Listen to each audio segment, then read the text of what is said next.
go into a little bit more about my experience. Okay. Well, like I said, I got my real estate license in 2002.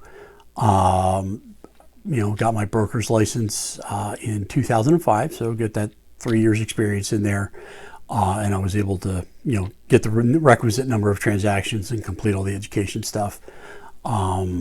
That's not what you're looking for, though. I tend to get drawn into difficult transactions. It's kind of a joke if a UFO landed in the driveway, call Dan. I've seen lots of crazy stuff. I've had geodesic domes for sale. Some of the commercial work I do runs into underground fuel tanks. Done more than a couple of former gas station properties.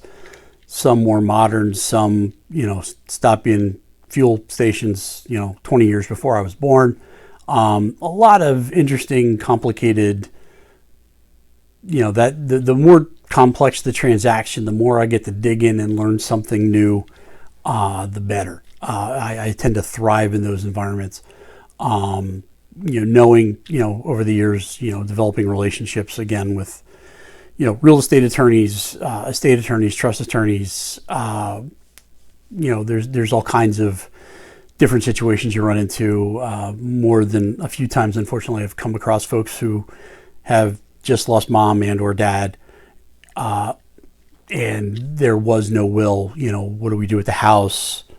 Those kinds of things are always difficult to guide people through emotionally. But at the end, you want to make sure that everything's done properly so that they can close out an estate or, whatever the issues are. I'm always looking forward to digging into the next challenge. I thrive on it. I'm also not a member of a mega team. I know that's a fad. It's one of the things we're seeing a lot of in the real estate industry. And there are a lot of people who do a lot of good work in large teams. I have friends that are, team leads, or they're part of a big team, and that's great. I tend to want to be more personal, more one-on-one.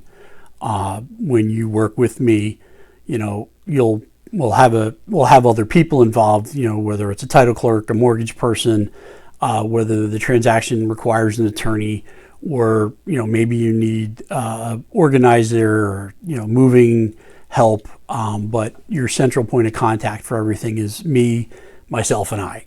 You're not going to get traded off to a transaction coordinator or a closing specialist or, whatever it is. I'm there with you in person, on the phone, available, and happy to help.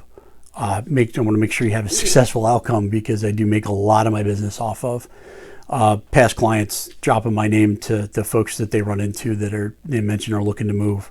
And that kind of personal attention is really what I offer.